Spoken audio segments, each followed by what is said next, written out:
हे मेरे मन, यहोवा को धन्य कह, और जो कुछ मुझ में है वो उसके पवित्र नाम को धन्य कहे। हे मेरे मन, यहोवा को धन्य कह, और उसके किसी उपकार को न भूलना। वही तो तेरे सब अधर्मों को क्षमा करता और तेरे सब रोगों को चंगा करता है। वही तो तेरे प्राण को नष्ट होने से बचा लेता है और तेरे सिर पर करुणा और दया का मुकुट बांधता है। वही तो तेरी लालसा को तुम पदार्थों से तृप्त करता है, जिससे तेरी जवानी के समान नई हो जाती है। हालेलुया। थैंक यू जैसा में परमेश्वर का वचन अद्भुत है। आइए हम आंखों को बंद करेंगे और उस परमेश्वर के और करीब जाएंगे इस समय, क्योंकि ये दिन उसका है और ये दिन उसने दिया है उसकी स्तुति आराधना करने के लिए, उसके और पास जाने के लिए। हालेलुया। धन्यवाद यीशु। हम लोग आराधना करेंगे। Thank you Jesus. हालेलुया। धन्यवाद देंगे उसके नाम को। धन्यवाद यीशु, धन्यवाद यीशु, धन्यवाद प्रभु तुझे उपस्थितीसाठी मी तुला धन्यवाद देतो। प्रभु तू महान परमेश्वर आहे। ओ प्रभु तुझी उपस्थिती या ठिकाणी आहे, मी तुला धन्यवाद देतो परमेश्वरा। प्रभु हे तुझं भवन आहे, हे भवन प्रभु तुझ्या नावाखाली मी झाकतो परमेश्वरा। पवित्र आत्मा तुझी उपस्थिती या ठिकाणी मी मागतो। हालेलुया। तुझ्या उपस्थितीसाठी मी तुला धन्यवाद देतो परमेश्वरा। हालेलुया। प्रभु हे जमलेला हर एक व्यक्ती तुझ्या नावाखाली मी झाकतो परमेश्वरा। येणारे एक व्यक्ती प्रभु सुखरूप घेऊन येत आहेस, मी तुला धन्यवाद देतो। धन्यवाद परमेश्वरा, धन्यवाद यीशु। हालेलुया। फिर से वो आग बरसा दे, फिर से तूफान आने दे, तेरी महिमा से, तेरी सामर्थ्य से, फिर से तू अभिषेक कर दे, फिर से वो आग बरसा दे, फिर से तूफान आने दे, तेरी महिमा से, तेरी सामर्थ्य से, फिर से तू अभिषेक कर दे। आप पवित्र आत्मा, आप पवित्र आत्मा, आप पवित्र आत्मा, आप पवित्र आत्मा, आप पवित्र आत्मा, आप पवित्र आत्मा। बहने दे उस हवा को, छूने दे हर एक दिल को, तेरा दर्शन हमें मिले, करते हैं प्रार्थना तुझे से। बहने दे उस हवा को, छूने हर एक दिल को, तेरा दर्शन हमें मिले, करते हैं प्रार्थना तुझे से, तेरी महिमा से, तेरी सामर्थ्य से,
Oh Rama Rama Rama Shalputu Sira Rama. Oh Rina Rama Guru Rama Summa Rama Shalputu Sira Rama. Oh Shama Rama Rama Guru Rama. Thank you Holy Spirit. परमेश्वर पवित्र आत्मा. Oh तू या ठिकाणी आले आहेस. तुझी उपस्थिती या ठिकाणी आहे. हालेलुया. तुझी अद्भुत उपस्थिती, तुझी महान उपस्थिती या ठिकाणी आली आहे. मी तुला धन्यवाद देतो परमेश्वर. प्रभू परमेश्वर जे येत आहे प्रभू त्यांना तुझ्या हातात समर्पित करतो. परमेश्वर त्याचा सुख घेऊन आलास धन्यवाद. प्रभू तुझा मसा तुझा अभिषेक आज या ठिकाणी कार्य करतो परमेश्वर. प्रभू ख्रिस्त तुझ्या हातात तुझ्या हातात मी समर्पित करतो परमेश्वर. प्रभू तू तुझ्या आराधनेवर विराजमान होणारा परमेश्वर आहे. हो धन्यवाद परमेश्वर.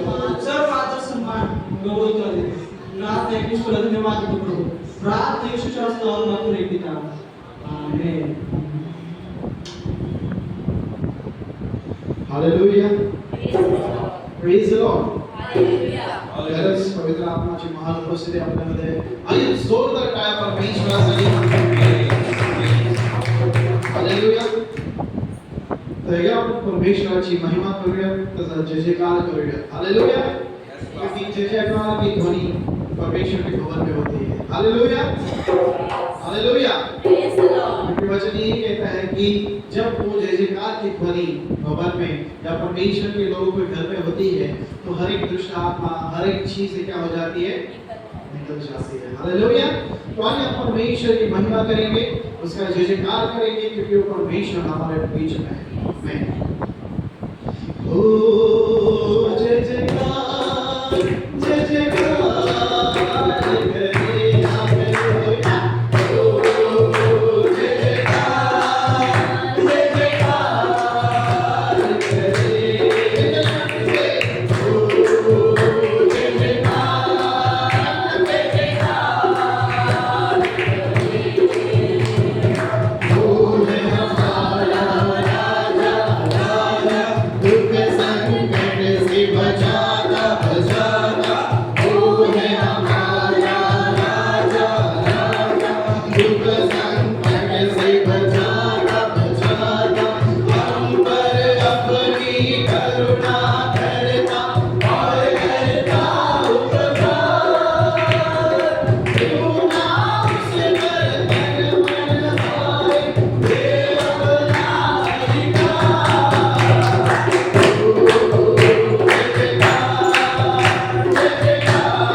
अपने मन को, अपने हृदय को हम तैयार करेंगे, उस महान परमेश्वर की आराधना की ओर जाएंगे। हम नहीं बैठेंगे, हम खड़े हो जाएंगे उस महान परमेश्वर की उपस्थिति में, क्योंकि अभी हमने यीशु के नाम से उन सारी चीजों को उखाड़ के फेंक दिया है। हम बैठेंगे नहीं उस महान परमेश्वर के पास, हम खड़े हो जाएंगे, उसकी आराधना करेंगे, क्योंकि आराधना में ही हमें सुकून मिलता है। आराधना में ही वो परमेश्वर का प्रेम परमेश्वर में दर्शाता है, परमेश्वर में छूता है इस आराधना में। Thank you Jesus, thank you. आइए हम परमेश्वर की आराधना करें। तूने किया खाली अपने आप को, छोड़ी सारी महिमा, होकर खुदा किया शून्य अपने आप को, बना मनुष्य समान। एक बार फिर से गाएंगे। तूने किया खाली अपने आप को, छोड़ी सारी महिमा, होकर खुदा किया शून्य अपने आप को, बना मनुष्य समान। भर गया दास समान, मृत्यु सही, हाँ मृत्यु क्रूस की, और हुआ सबसे महान। तू राज करे, तू राज करे, तू राज करे सारी दुनिया पे। घुटने नीचे सारे घुटने नीचे, घुटने नीचे यीशु नाम के लिए राज करे, तू राज करे, तू राज करे सारी दुनिया पे। घुटने नीचे सारे घुटने नीचे, घुटने नीचे यीशु नाम के लिए।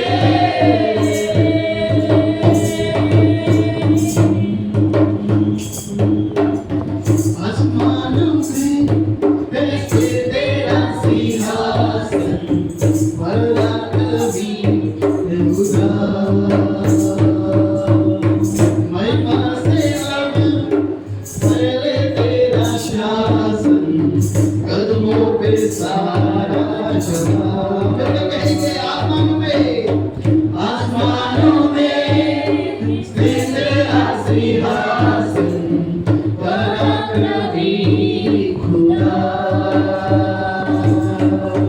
महिमा से अब फैले तेरा शासन, कदमों पे सारा जहां। सजदे में है इंसान, पर जो हुआ निर्दोष में बना, तेरा है सारा निशान। तू राज करे, तू राज करे, तू राज करे सारी दुनिया पे। घुटने नीचे सारे घुटने नीचे, घुटने नीचे यीशु नाम के लिए राज करे, तू राज करे, तू राज करे सारी दुनिया पे। घुटने नीचे सारे घुटने नीचे, घुटने नीचे यीशु नाम के लिए।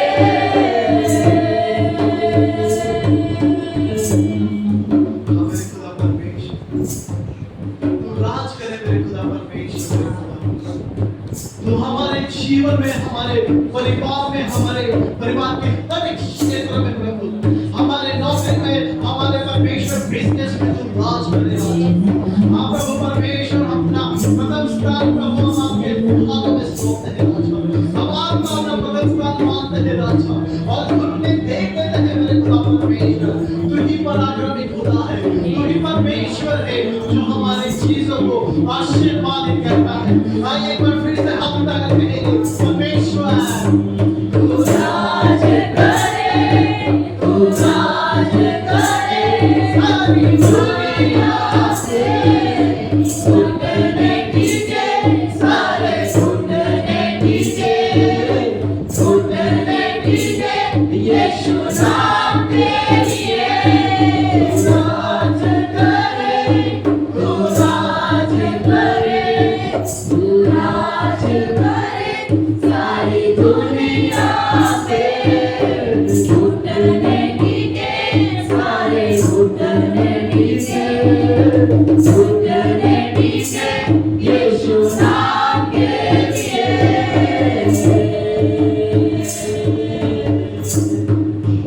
आइए हम अपने बाइबल को अपने हाथों में उठाएंगे और हम घोषणा करेंगे यीशु आके।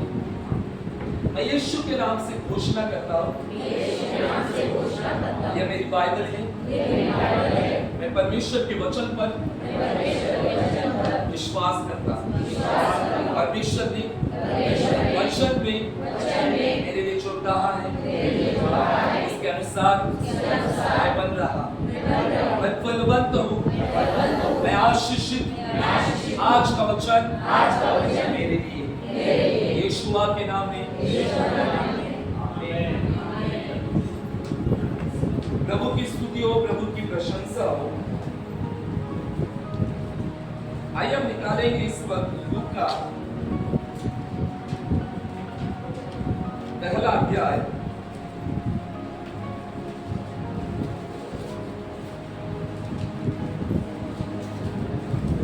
से 38 तक कोई भी एक जन हमारे बीच में रीड करेंगे। स्वर्गदूत ने उससे कहा, हे मरियम, भयभीत न हो, क्योंकि परमेश्वर का अनुग्रह तुझ पर हुआ है। देख, तू गर्भवती होगी और तेरे एक पुत्र उत्पन्न होगा, तू उसका नाम यीशु रखना। वह महान होगा और परमप्रधान का पुत्र कहलाएगा, और प्रभु परमेश्वर उसके पिता दाऊद का सिंहासन उसको देगा, और वह याकूब के घराने पर सदा राज्य करेगा, और उसके राज्य का अंत न होगा। मरियम ने स्वर्गदूत से कहा, यह कैसे होगा? मैं तो पुरुष को जानती ही नहीं। स्वर्गदूत ने उसको उत्तर दिया, पवित्र आत्मा तुझ पर उतरेगा और परमप्रधान की सामर्थ्य तुझ पर छाया करेगी, इसलिए वह पवित्र जो उत्पन्न होने वाला है परमेश्वर का पुत्र कहलाएगा। और देख, तेरी कुटुंबिनी इलिशिबा की भी बुढ़ापे में पुत्र होने वाला है। यह उसका जो 5 कहलाती थी 6वां महीना है, क्योंकि जो वचन परमेश्वर की ओर से होता है वह प्रभाव रहित नहीं होता। मरियम ने कहा, देख, मैं प्रभु की दासी हूँ, मुझे तेरे वचन के अनुसार हो। तब स्वर्गदूत उसके पास से चला गया। हालेलुया। मैं चाहता हूँ सभी जन ध्यान से वचन को सुनेंगे, क्योंकि हम जीवित परमेश्वर के हजूरी में हैं। हम लोग यहाँ वहाँ न देखकर हम फोकस करेंगे परमेश्वर के वचन की ओर। परमेश्वर का आत्मा, आज महीने का 3रा संडे, राइट? परमेश्वर का आत्मा हम लोगों से क्या बातचीत करना चाहता है, यहाँ पर हम लोग देखेंगे। यहाँ पर एक महिला, एक कुंवारी लड़की के बारे में बात चल रही है जिसका नाम मरियम था, जो आप सबों को पता है। हम देखते हैं कि किस प्रकार से उसका एनकाउंटर परमेश्वर के स्वर्गदूत के साथ हुआ, और जब इनकाउंटर हुआ तो उस दरमियान की एक चर्चा हम लोगों ने रीड की। जब स्वर्गदूत मरियम के सामने आता है तो वह डर जाती है स्वर्गदूत का दर्शन पाकर, और जब दर्शन होता है तब स्वर्गदूत उससे कहता है कि मरियम, डर मत, भयभीत न हो, परमेश्वर का अनुग्रह तुझ पर हुआ है, यानी फेवर ऑफ गॉड तुम्हारे ऊपर आ चुका है। परमेश्वर का अनुग्रह तुम्हारे ऊपर, कृपा जो होती है वो तुम्हारे ऊपर आ चुकी है। और तुरंत वो स्वर्गदूत कहता है कि देख, तू गर्भवती होगी और तेरे एक पुत्र उत्पन्न होगा, तू उसका नाम यीशु रखना। हम लोगों ने काफी बार ये रीड किया, पता है ये इतिहास के बारे में कि मरियम की एज 15 से 17 के बीच में थी और किस प्रकार से वो कुंवारी थी और किस प्रकार से शादी से पहले गर्भवती होगी, ये उसके कानों में बात आ जाती है। हालांकि उसकी मंगनी यूसुफ के साथ हो चुकी थी लेकिन शादी नहीं हुई थी और स्वर्गदूत आकर कहता है कि तू गर्भवती होगी, तेरा एक पुत्र होगा जिसका नाम यीशु रखना, वो महान होगा, परम प्रधान का पुत्र कहलाएगा। प्रभु परमेश्वर उसके पिता दाऊद का सिंहासन उसे देगा। ये भविष्यवाणी वहां पर हो जाती है। ये सब बातें सुनकर मरियम जो है 34 हम देखते हैं, मरियम ने स्वर्गदूत से कहा ये कैसे होगा, मैं तो पुरुष को जानती नहीं। स्वर्गदूत ने कहा, उसको उत्तर दिया, पवित्र आत्मा तुझ पर उतरेगा, परम प्रधान की सामर्थ तुझ पर छाया करेगी, इसलिए जो पवित्र जो उत्पन्न होने वाला वह परमेश्वर का पुत्र कहलाएगा।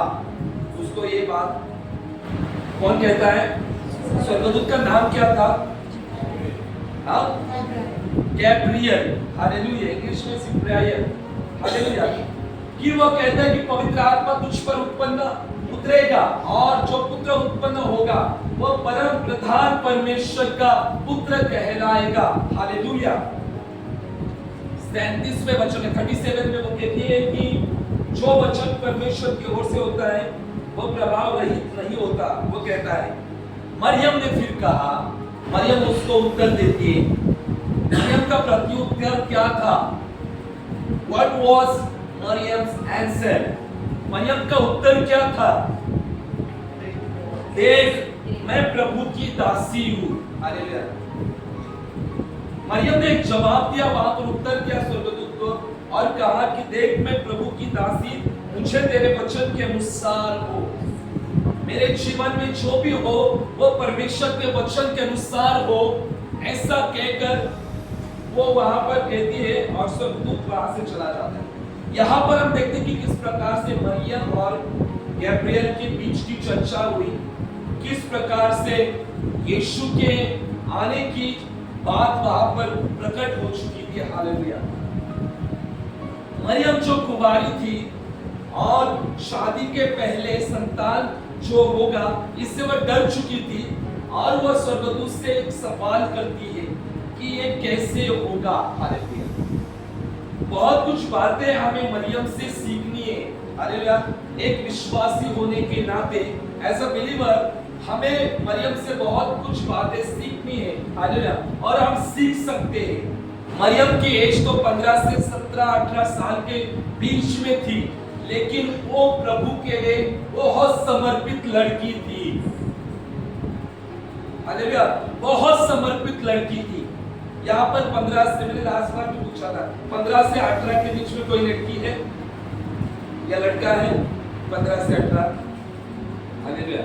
15 से 18 के बीच में लड़का लड़की, हाँ 3 जन है, बाकी सभी 18 के ऊपर है। यानी आपके एज की लड़की इतनी समर्पित थी प्रभु के लिए, परमेश्वर के लिए। हमें मरियम से कुछ सीखना है कि समर्पण क्या होता है। आज का टॉपिक है समर्पण। हालेलुया। आज पवित्र आत्मा हमें क्या सिखाना चाहता है कि परमेश्वर को समर्पण हो जाओ, परमेश्वर को समर्पित हो जाओ। और वह समर्पित होने के लिए एक उदाहरण जो है वो है मरियम। हालेलुया। जो इतनी कम उम्र की थी, हालांकि वो कुछ ऐसा नहीं था कि कोई एक्स्ट्रा ऑर्डिनरी लड़की नहीं थी, वो हमारे जैसी ही थी। हालेलुया। हमारे जैसी थी, विश्वास में थी, भक्ति करने वाली, परमेश्वर के उपस्थिति में रहने वाली वो लड़की थी और परमेश्वर की कृपा उसके ऊपर हो जाती है। उसके खुद के कुछ द्वारा कुछ हुआ नहीं था। हाँ, वो विश्वास, प्रार्थना, वो सब कुछ था, लेकिन परमेश्वर का अनुग्रह उसके ऊपर हुआ था। हालेलुया। आज से अनुग्रह हमारे ऊपर हुआ है। मैं तो कहूंगा उससे ज्यादा अनुग्रह आज नई बाचा की कलीसिया पर है। हालेलुया। तो नई बाचा की कलीसिया को कितना समर्पित रहना चाहिए, कितना परमेश्वर की आज्ञा का पालन करने वाले लोग बनना चाहिए, कितने आज्ञाकारी लोग होना चाहिए। यहाँ पर हम देखते हैं कि किस प्रकार से स्वर्गदूत कहता है कि तू गर्भवती होगी, और जब गर्भवती होगी ये सवाल होगा उसके सामने आता है, तो उसने क्या कहा, मरियम ने क्या कहा कि ये कैसे होगा। Hallelujah, hallelujah. क्वेश्चन टैग आया वहां पर, ये कैसे होगा। फिर स्वर्गदूत ने क्या कहा, पवित्र आत्मा तुम पर आएगा। हालेलुया।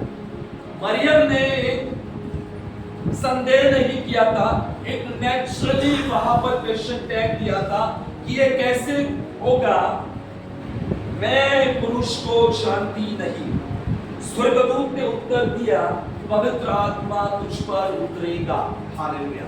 परमेश्वर के लोगों, आज ऐसे बहुत सारे सवाल हम लोगों के जीवन में आते हैं कि परमेश्वर ये कैसे होगा, परमेश्वर कैसे मैं इन मुसीबत से बाहर निकलूंगा, है ना। परमेश्वर मैं कैसे ये बीमारी से बाहर निकलूंगा, परमेश्वर ये गरीबी से, ये मुसीबतों से मैं कैसे बाहर निकलूंगा। हालेलुया। मरियम के पास ये सवाल था कि ये कैसे होगा। तब स्वर्गदूत ने कहा कि पवित्र आत्मा तुम पर उतरेगा।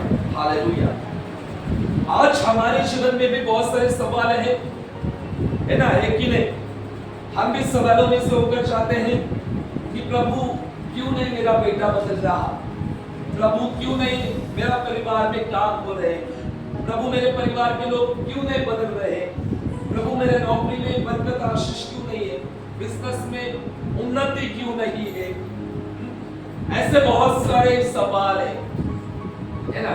यहाँ जो लोग हैं इनके पास हमें सवाल हो सकते हैं, यहाँ अलग सवाल हो सकते हैं, यहाँ सबके पास अलग अलग सवाल हो सकते हैं। फिर कि प्रभु मैं कैसे ये बीमारी से बाहर निकलूं, मैं कैसे इन सारी चीजों से बाहर निकलूं। इन सारी चीजों से बाहर निकलने का एकमात्र उपाय है, एकमात्र मार्ग है, और वो क्या है,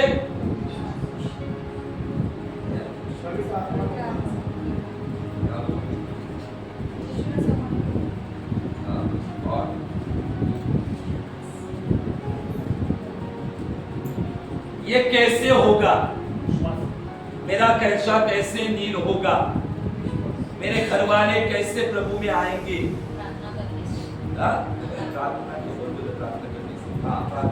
कैसे होगा। आज बहुत सारे लोग प्रार्थना करते हैं लेकिन घर के लोग विश्वास में नहीं आया ना। आज बहुत सारे लोग प्रार्थना करते हैं, बदलाव कुछ भी नहीं आया ना। तो क्या क्या बात होनी चाहिए। मुंह में हाथ लगा के मत बात करो, एकदम लाउडली बोल्डली बात करो। परमेश्वर की विश्वास होने के बावजूद भी परिवार में काम नहीं हो रहा है, पत्नियां नहीं विश्वास में आ रही है, विश्वास होकर भी पति विश्वास में नहीं है, विश्वास करके भी यह हालत है।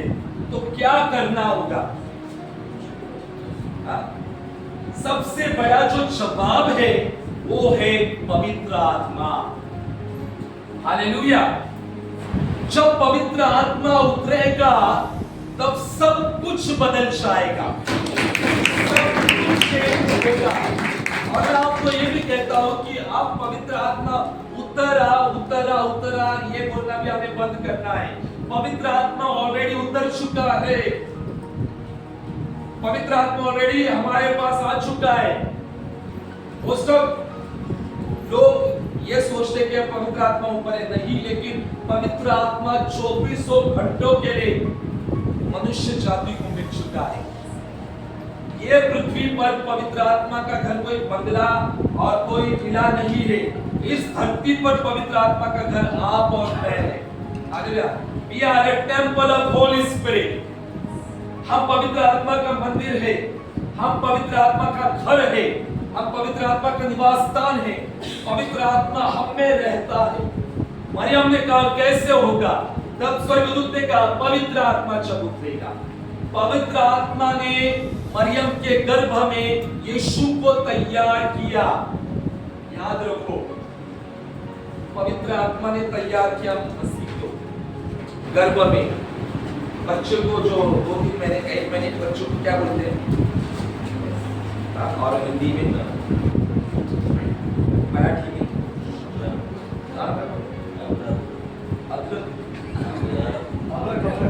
पहली बार गर्भ और गर्भ भ्रूण, पता है भ्रूण भी बोलते हैं, भ्रूण। पवित्र आत्मा ने यीशु को वहां पर मरियम के गर्भ में तैयार किया। हालेलुया। आज पवित्र आत्मा का वही काम है कि मसीह में, विश्वासी लोगों में मसीह यीशु को तैयार करना। ये पवित्र आत्मा का काम है। आज के अंत के दिनों में पवित्र आत्मा दुल्हन को तैयार कर रहा है, मसीह को तैयार कर रहा है। हालेलुया। विश्वासी लोगों में मसीह को तैयार कर रहा है, लेकिन परमेश्वर चाहता है कि पहले सब जन मरियम के जैसे समर्पित हो जाओ। जब मरियम के समान हम समर्पित हो जाएंगे, तब मसीह हमारे अंदर तैयार हो जाएगा, तब यीशु हमारे अंदर तैयार हो जाएगा। मरियम के समान डेडिकेशन के साथ हमें प्रभु के हजूरी में रहना है, परमेश्वर के राज्य में बढ़ना है।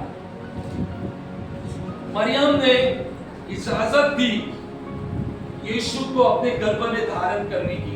हालेलुया। पवित्र आत्मा के द्वारा वो आया, पवित्र आत्मा उस पर उतरा। अगर हम दूसरे अध्याय में भी देखें, जब यूसुफ ने डाउट किया था, तब स्वर्गदूत ने उसके विजन में आकर उसको क्या कहा था? किसी को पता है? कहा था ना, यूसुफ को सपने में आके स्वर्गदूत ने कहा कि अपने जो पत्नी है, यानी जो मरियम है, जिसके साथ तेरी मंगी हुई है, उस पर संदेह मत करो, लेकिन उसके गर्भ में जो है वो किसके ओर से है? पवित्र आत्मा के ओर से है। परमेश्वर के लोगों, हमारे जीवन में, परिवार में चमत्कार देखना है, परमेश्वर का काम देखना है, तो हमें पवित्र आत्मा में रहना होगा।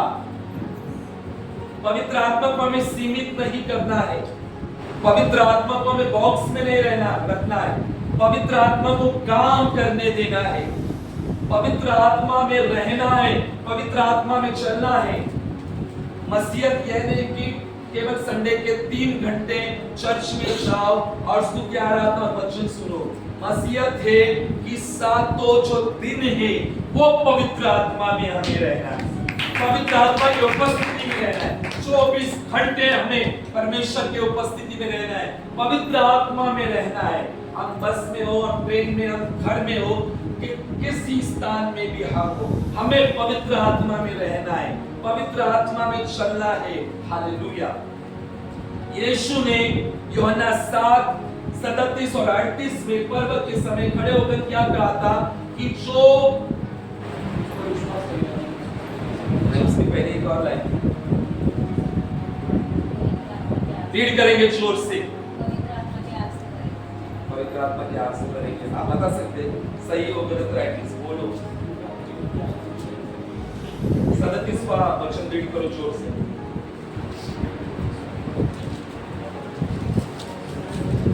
Thank you Holi spirit. पर्व के अंतिम दिन, जो पर्व के अंतिम दिन, जोर से। पर्व के अंतिम दिन जो मुख्य दिन है, यीशु खड़ा हुआ और पुकार कर कहा, यदि कोई प्यासा हो तो मेरे पास आए और पिए। जो मुझ पर विश्वास करेगा, जैसा पवित्र शास्त्र में आया है, उसके हृदय में से जीवन जल की नदियां बह करेंगी। पर्व के समय यीशु खड़े होकर कहता है कि जो प्यासा है वो मेरे पास आए। What is the meaning of पर्व? संतर होता, लेकिन कौन सा सन था? सब लोग यही फोकस करते हैं कि यीशु ने कहा जो प्यासा है मेरे पास है, फिर उसके अंदर से पवित्र आत्मा की नदियां बहने। हाँ वो ठीक है, विश्वास करने वालों के साथ होगा। पर्व यानी क्या?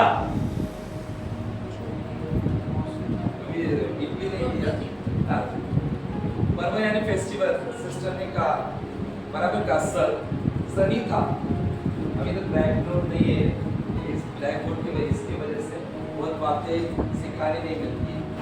देखिए ओके, यीशु पर्वत के अंतिम दिन में खड़ा हुआ, यानी पर्व यानी झोपड़ियों का पर्व था। अरे ना, झोपड़ियों का पर्व पता है सबको? कलीसिया झोपड़ियां यानी क्या? झोपड़ियों का पर्व, हाँ बताइए क्या था?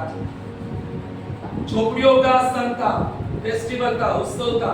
झोपड़ियों का पर्व मुझे पता है, बहुतों को नहीं पता है, मैं बताता हूँ। झोपड़ियों का पर्व यानी परमेश्वर ने इस्राएल लोगों को मिस्र देश से छुड़ाया था चिन्ह चमत्कार के साथ, और इसीलिए उस याद में, उस स्मरण के लिए परमेश्वर ने मूसा और इस्राएल लोगों को कहा था कि तुम हमेशा मेरे स्मरण के लिए तुम्हें क्या करना है कि 7 दिन अपने घरों से बाहर निकलकर झोपड़ियों में रहना होगा।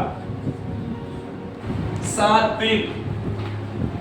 दिन तुम्हें पर्व करना होगा, फेस्टिवल करना होगा, और तुम्हें धन्यवाद करना होगा कि मैंने तुम्हें यानी तुम्हारे पूर्वजों को मैंने चिन्ह चमत्कार के साथ गुलामी से और मिस्र से क्या क्या था छुड़ाया है ना। उन्होंने जंगलों में झोपड़ियां डाली थी ना, आया ना, जंगल में से वो 40 साल रहे तो झोपड़ियां डाले नहीं, झोपड़ी का पर्व।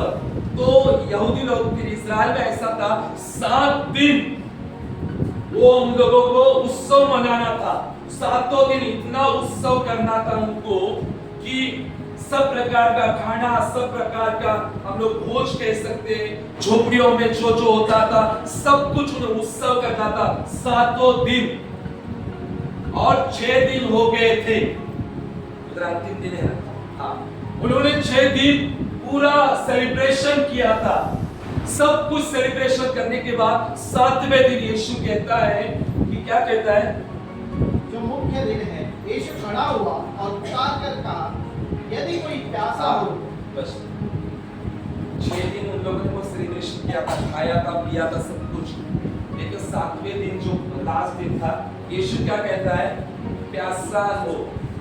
तो अभी 7 दिन सब कुछ हो चुका था, उसके बावजूद भी क्या जरूरत थी वो प्यासा होने की? तो समझ में आ रहा है कलीसिया, परमेश्वर का आत्मा, पवित्र आत्मा प्रभु को क्या कहना चाहता है? सब कुछ उन लोगों ने सेलिब्रेशन किया था 6-7 दिन, सब कुछ हुआ था, उसके बावजूद भी 7वें दिन प्रभु खड़े होकर कहता है कि जो प्यासा हो वो मेरे पास आए, और जो विश्वास करेगा उसके हृदय से जीवन जल की नदियां बह निकलेगी। प्रभु यहाँ पर सिखाना चाह रहा था कि तुम्हें 6 दिन 7 दिन तुम्हें क्या करना है? पवित्र आत्मा से परिपूर्ण होना है, और पवित्र आत्मा की जो प्यास है तुम्हारे अंदर से कभी कम न होने पाए। हमेशा तुम्हारे अंदर पवित्र आत्मा की प्यास बनी रहे। तुम कितने भी अभिषेक से भर जाओ, कितने भी सामर्थ से तुम भर जाओ, तुम्हें प्रतिदिन पवित्र आत्मा से भरना होगा। प्रतिदिन पवित्र आत्मा में तुम्हें चलना होगा, पवित्र आत्मा में तुम्हें रहना होगा, पवित्र आत्मा में तुम्हें प्रार्थना करनी होगी। हालेलुया। परमेश्वर के राज्य में हमें संतुष्टि नहीं रखनी है पवित्र आत्मा के लिए। हालेलुया। पवित्र आत्मा से हमें भरना प्रतिदिन है, और जब भरेंगे तब परमेश्वर काम करेगा, परमेश्वर का आत्मा। और यही पवित्र आत्मा मरियम के ऊपर आया था, और मरियम के ऊपर यही पवित्र आत्मा ने यीशु को तैयार किया था।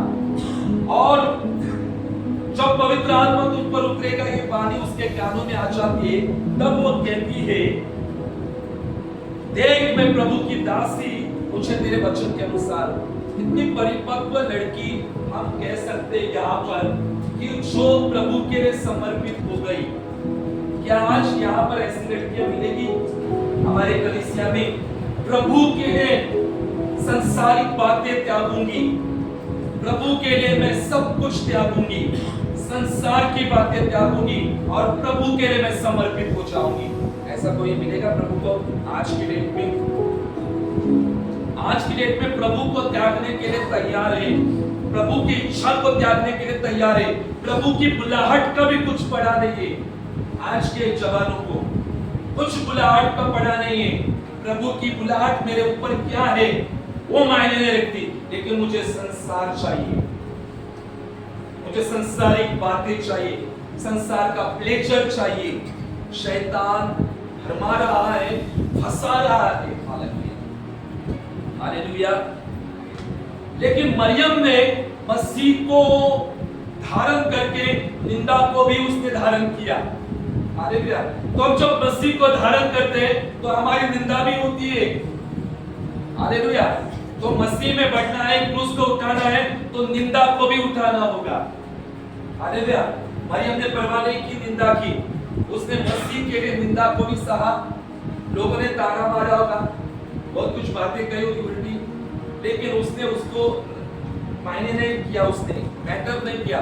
वो प्रभु में बढ़ी, वो प्रभु के राज्य में आगे बढ़ी और उसने कहा कि मैं प्रभु की दासी हूं। यहां पर ही वो समर्पित हो गई। वहां पर उसने डेडिकेशन किया, पूरी रीति से वो डेडिकेट हो गई प्रभु के लिए, और डेडिकेशन के साथ, समर्पण के साथ उसने इजाजत दी प्रभु को अपने जिंदगी में काम करने की। आज का वचन कलीसिया को ये कह रहा है कि समर्पण हो जाओ, समर्पित हो जाओ। Hallelujah, hallelujah. जब हम समर्पित हो जाएंगे तब परमेश्वर काम करेगा। हम एक लास्ट एक वचन देख करने वाले, निकालेंगे हम लेवी व्यवस्था, उसका 9वां अध्याय 22 वचन से रीड करेंगे।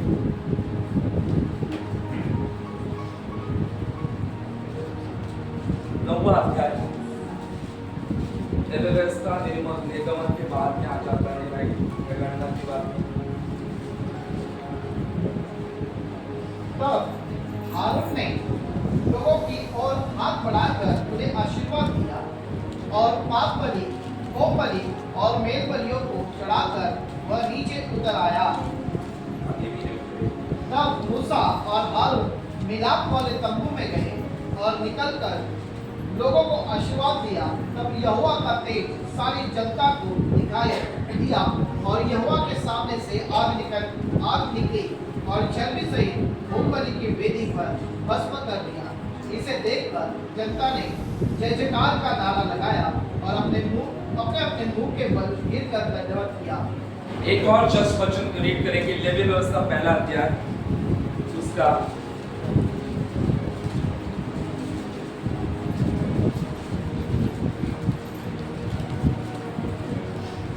7वां वचन को रीड करो। तब हारून याजक के पुत्र वेदी पर आग रखे और आग पर लकड़ी सजाकर रखे, और हारून के पुत्र जो याजक है वे सिर और चर्बी समेत पशु के टुकड़े को उस लकड़ी पर जो वेदी की आग पर होगी सजाकर रखे। प्रभु की स्तुति और प्रभु की प्रशंसा। पहले जमाने में परमेश्वर को क्या अर्पित किया जाता था? होम बलि, मेल बलि, अन्न बलि अर्पित किया जाता था। पता है आप सबको? पता है सबको कि परमेश्वर को अर्पित किया जाता था, और फिर स्वर्ग से आग गिरती थी और परमेश्वर वो सुगंध लेकर क्या करता था? आग को गिराकर पूरे मंडली को, पूरे इस्राएल लोगों को ब्लेस करता था यहोवा परमेश्वर। हालेलुया। यहाँ पर हम देखते हैं लेवी व्यवस्था में देखा जाए पहला अध्याय या फिर बाद के अध्याय में हम अगर रीड करोगे तो आपको पता चलेगा कि यहाँ पर बलिदान के बारे में बहुत बातें कही गई है। परमेश्वर मूसा और हारून को क्या कहता है कि तुम्हें पशु को क्या करना है? बलि करना है। 8वां वचन कहता है लेवी व्यवस्था 1:8, और वो याजकों के लिए भी एक संदेश था कि हारून के पुत्र जो याजक है सिर और चर्बी समेत पशु के टुकड़ों को उस लकड़ी के जो वेदी है आग पर होकर सजा कर रखे। परमेश्वर कहता है कि पशु को क्या करो? काटो, उसके टुकड़े करो, और क्या करो? कहां पर रखो? घर में। कहां पर रखो? पशु यानी क्या? पक्षी। पशु यानी क्या भाई? देखा, इसने भी पूछा। बैल, बकरा। देखो एक क्लियरली बताता हूं ताकि समझना है। परमेश्वर ने क्या कहा? पशु को क्या करो? मेरे लिए अर्पित करो, और टुकड़ों को क्या करो? वेदी पर रखो, और वेदी पर रखो, सजा कर रखो। और फिर 90 अध्याय में जब बहुत पहले हम लोगों ने पढ़ा उसमें लिखा है कि परमेश्वर ने आग भेज कर वहां पर क्या किया था, भस्म कर दिया था, ग्रहण किया था, सुगंध दिया था और ब्लेस किया था। देखो परमेश्वर ने कहा था पशु को बलिदान करके टुकड़े टुकड़े कर कर वहां पर रख दो। आज परमेश्वर का आत्मा मसीह लोगों को, कलीसिया को यही कह रहा है। हालेलुया। परमेश्वर का आत्मा मंडली से यही कह रहा है, तुम जो जवान हो यहाँ पर 1 2 3 सब जो जवान है सबों को कह रहा है परमेश्वर कि अर्पित हो जाओ। जैसे पशु का एक एक टुकड़ा सजा कर रखा था, हमें भी हमारे जीवन का एक एक टुकड़ा परमेश्वर को अर्पण करना है। एक एक हिस्सा जो टुकड़ा है जीवन का परमेश्वर को अर्पण करना है, तब स्वर्ग से आग हमारे जीवन में उतरेगी, तब परमेश्वर की आग हमारे जीवन में सक्रिय हो जाएगी। परमेश्वर चाहता है एक एक टुकड़ा, जैसे पशु का एक एक टुकड़ा वेदी पर का, हमारा एक एक टुकड़ा शरीर का परमेश्वर के लिए अर्पण चाहिए। याद रखो, हमारा हाथ का एक टुकड़ा, आंख, नाक, मुंह, कान, पैर, हाथ, सब कुछ परमेश्वर के लिए अर्पित होना चाहिए। इसलिए रोमियो 12:1 में पौलुस कहता है कि अपने शरीरों को जीवित, पवित्र और परमेश्वर को भावता हुआ बलिदान चढ़ाओ, ये तुम्हारी सेवा है। हालेलुया। हम लोग सच में परमेश्वर के लिए अर्पित हैं। यहाँ पर प्रभु कह रहा है कि एक एक टुकड़ा मुझे चाहिए।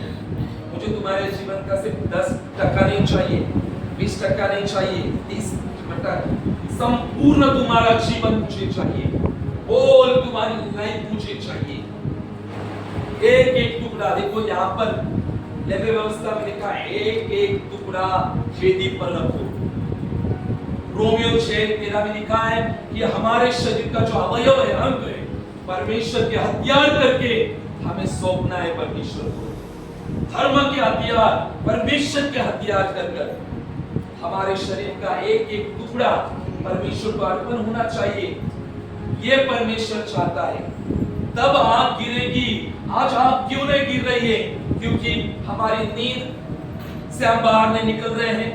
वो अर्पण नहीं की परमेश्वर को, हमारे हाथ परमेश्वर को अर्पण नहीं, हमारे पैर अर्पण नहीं कि हम बैठकर प्रार्थना करते हैं। अरे सुबह 5 बजे क्यों कैमरा ऑन करने को कहा, क्यों खड़े रहने को कहा? पैर को अर्पण करो परमेश्वर को सुबह। मैं यही चाहता हूं कि हमारे कलीसिया का हर एक लोग समर्पित लोग बने। मैं उस दर्शन को देखता हूं, उस विजन को देखता हूं कि हमारे कलीसिया बहुत बड़ी, विशाल और सामर्थ्य कलीसिया बन चुकी है। मैं उन बातों को देखता हूं, लेकिन उससे पहले लीडर्स लोग जो है वो समर्पित हो जाओ। पैर के टुकड़े को अर्पण करो। मैंने कैमरा ऑन करने को कहा था, उसके केवल 7 दिन का टास्क था। मैंने किसी को नहीं बताया, मैं 7 दिन ही कैमरा ऑन करने वाला था और 7 दिन के बाद सिर्फ जो घोषणा करेगा उसका कैमरा। मैं देखना चाह रहा था कि कितने लोग कैमरा ऑन करते। परमेश्वर कहेगा तुम्हें हाथों के जो टुकड़े वो मुझे अर्पण करो, पैरों के टुकड़े वो मुझे अर्पण करो। हमें असलियत में हमारे पैर हाथ काट के परमेश्वर को नहीं देने हैं, लेकिन ये जो हाथ पैर परमेश्वर ने हमें दिए उससे परमेश्वर की महिमा। बैठकर, जिनको बैठने की प्रॉब्लम वो मैटर नहीं, लेकिन अरे तुम लोग जवान हो, तुम लोग अगर ऐसे सोकर ऐसा डालकर अगर तुम लोग कैमरा ऑन बंद कर तुम लोग घोषणा करोगे तो परमेश्वर कहेगा कैसे लोग हैं ये। आया ना? बहुत लोग कैमरा ऑन कर सो जाते हैं। अभी नाम नहीं कहूंगा, गौरव को पता है।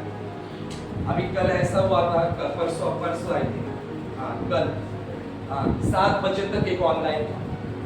7 बजे तक एक व्यक्ति वैसे ही सोकर कैमरा ऑन रखा। गौरव को मैंने कहा गौरव जरा जाके चेक करना ऑनलाइन है क्या।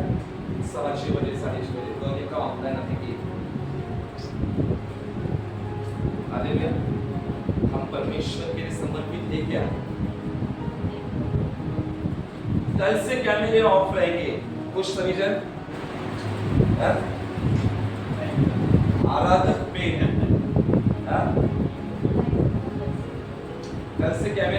हाथ पे ऑन रखे।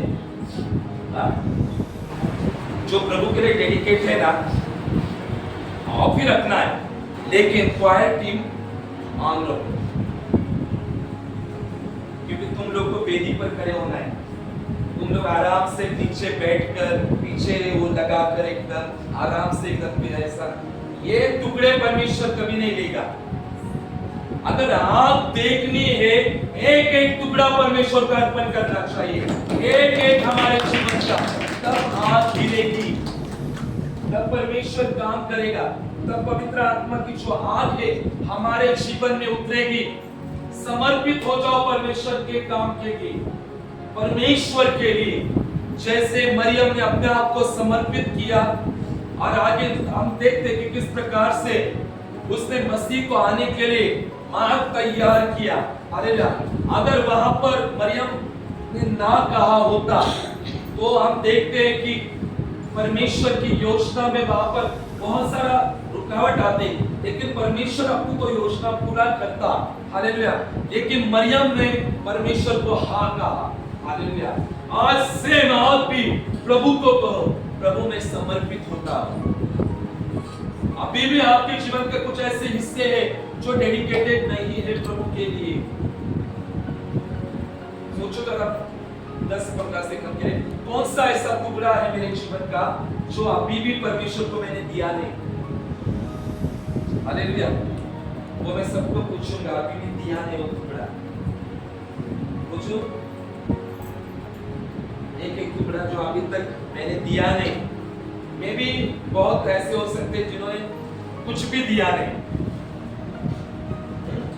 कि मुझे वो देना है प्रभु को। हालेलुया। संपूर्ण जीवन परमेश्वर को देना है। हालेलुया। संपूर्ण देना है। जब मरियम ने समर्पित किया, यीशु आए। हालेलुया। पवित्र आत्मा के सामर्थ्य द्वारा आए। आज पवित्र आत्मा कलीसिया को मिल चुका है, तो आज की नई कलीसिया एक जबरदस्त सामर्थ्यशाली कलीसिया है। याद रखो, पुराने जमाने से ज्यादा शकीना ग्लोरी इस जमाने में, क्योंकि अब नए बादशाह के लोग हैं। ये याद रखो, नए बादशाह की कलीसिया ज्यादा सामर्थ्य है पुरानी कलीसिया से। हालेलुया। मूसा से भी ज्यादा शक्तिशाली कलीसिया आज की डेट में। अगर हम पवित्र आत्मा में बने रहेंगे तो वो एक्सपेंड होगा पवित्र आत्मा बहुत। मूसा जो देख नहीं सका, आज हम लोग देख सकते हैं। आया ना? मूसा के जमाने में गाय भैंस बैल के लहू से शकीना ग्लोरी उतरती थी, लेकिन आज यीशु के लहू से कितनी बड़ी शकीना ग्लोरी उतरनी चाहिए कलीसिया में। ये मेमने के लहू से, यीशु के लहू से आग उतरनी चाहिए। ये हाथ दिया है, हाथों को परमेश्वर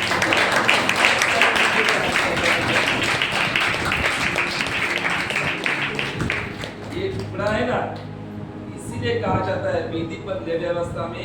लेव्य अवस्था आपको लगता है क्या ये बलिदान है, बलि के बारे में लिखा है, ये काट दिया वो कहना, वो हम लोगों के लिए उदाहरण था।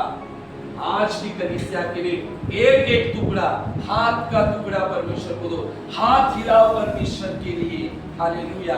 तो हाथ हिलाने, ताली बजाओ परमेश्वर के लिए तो तालियां बजाने, परमेश्वर के लिए नाचो तो नाचना है, परमेश्वर के लिए खड़े रहो तो खड़े होना है। हालेलुया। परमेश्वर के लिए चलो सुसमाचार करने के लिए बाहर जाओ तो हमें चलना है, उसे गाना गाना है।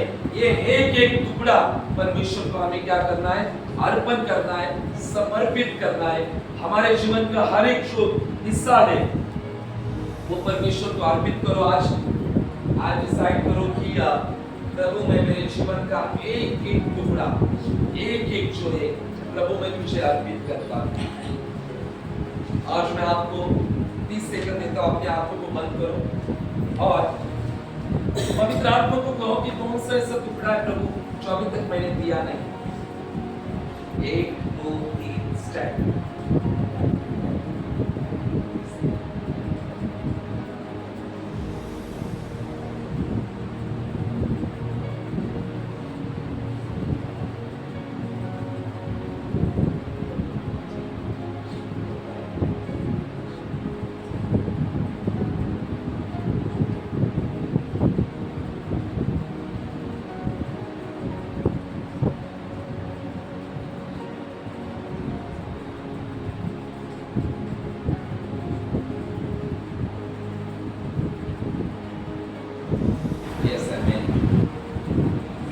परमेश्वर ने आपके हृदय से बात की होगी कि ऐसे कुछ हिस्से होंगे कि आपने अभी तक प्रभु को समर्पण नहीं किया है, अभी तक प्रभु को दिया, आपके बच्चे आपने डेडिकेट नहीं किए होंगे, आपका घर प्रभु को नहीं दिया होगा, आपका जीवन प्रभु को नहीं दिया होगा, आपका समय प्रभु को नहीं दिया होगा। ऐसी बहुत सी बातें हैं। क्या किसी को ऐसा लगता है कि ये बात मुझे प्रभु को देनी है, समर्पित करनी है, टुकड़ा मुझे प्रभु को समर्पित करना है? यहाँ पर तो सिर्फ संडे आना है, बाकी के 6 दिन सुबह